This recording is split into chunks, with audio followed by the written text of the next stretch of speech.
নমস্কার, আমি সায়ন্তন আর in love with সয়েলে আপনাদের সবাইকে স্বাগত। আশা করি আপনারা সবাই ভালো আছেন।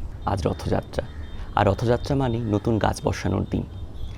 অন্তত আমার কাছে এই দিনটা এইরকম বার্তা পৌঁছে দেয়। প্রত্যেক বছর রথযাত্রার দিন আমি একটি নতুন গাছ বসাই, এবছরও তার ব্যতিক্রম হবে না। তবে সে বিষয়ে পরে কথা বলবো, বা কী গাছ বসালাম সেটা পরে আপনাদের জানাবো।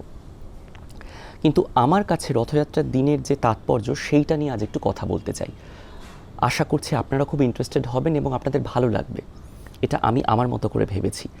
খেয়াল করে দেখবেন, রথযাত্রার যে রথটা এগিয়ে যায় বর্ষার কর্দমাক্ত পথে, তো এবং এই রথের চাকা এগিয়ে যাওয়ার সঙ্গে ওই মাটির যে বিদরণ বা যেটা ফাঁক হয়ে যাওয়া বা একটা গর্ত তৈরি হওয়া লম্বা, সেটা যেন কোথাও হলকর্ষণের পর যেরকম একটা রেখা তৈরি হয়ে যায় জমির ওপরে, তার সঙ্গে যেন কোথাও সম্পৃক্ত হয়ে যায়।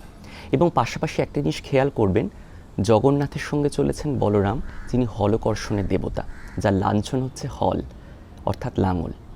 এবং তার ওই জগন্নাথ দেবের সঙ্গে যাত্রা, তার এগিয়ে চলা কোথাও গিয়ে ওই ধরনীর বুকে রেখা তৈরি হওয়া, যার মধ্যে নতুন প্রাণের সঞ্চার হবে, এবং সেটিও হচ্ছে বর্ষাকালে। কাজে এই বর্ষার নতুন জল এবং ওই হলকর্ষণের যে রেখা, তার মধ্যে কোথাও যেন একটা ইঙ্গিত দিয়ে যায় যে নতুন কিছু সৃষ্টির সময় এসে গেছে, নতুন গাছ বা নতুন প্রাণের সঞ্চার হওয়ার সময় এসে গেছে। কাজে আমার কাছে কিন্তু রথযাত্রার বিষয়টা এই রকমভাবে আসে। আপনারা যারা আস্তিক তারা অবশ্যই জগন্নাথ দেবকে একেবারে জগৎ দেবতা বলে মনে করছেন এবং তাকে ভালোবাসছেন, আদর, স্নেহ, শ্রদ্ধা সবই প্রদর্শন করছেন। আমি তার বিপক্ষে নই, আমি সে বিষয়ে কোনো মন্তব্য করব না। আমাদের প্রত্যেকের বিশ্বাস প্রত্যেকের কাছে। কিন্তু আমার কাছে রথযাত্রার বৈশিষ্ট্যটা এভাবেই ধরা দেয়, এটা সম্পূর্ণ কাল্টিভেশনের উৎসব বলে আমার মনে হয়, বা নতুন কোনো সবুজের সৃষ্টির উৎসব বলে মনে হয়।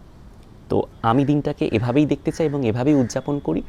আশা করছি আপনারাও এই দিনটাকে হয়তো একেবারে আমার মতো করে উদযাপন না করলেও নিজেদের মতো করে উদযাপন করবেন, কিন্তু সেই উদযাপনের মধ্যে যেন কোথাও সবুজের স্পর্শ থাকে, যেন নতুন একটা গাছ বসানোর একটা ইচ্ছা থাকে এবং উদ্যোগ থাকে।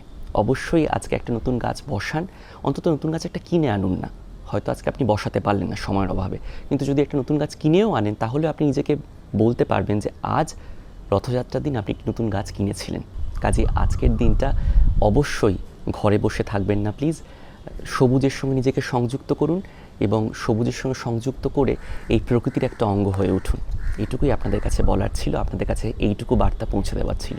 সবাই ভালো থাকুন, সুস্থ থাকুন এবং অবশ্যই আমাদের সঙ্গে থাকুন এবং প্রকৃতির সঙ্গে আজকের দিনটা উদযাপন করুন। ভালো থাকবেন সবাই।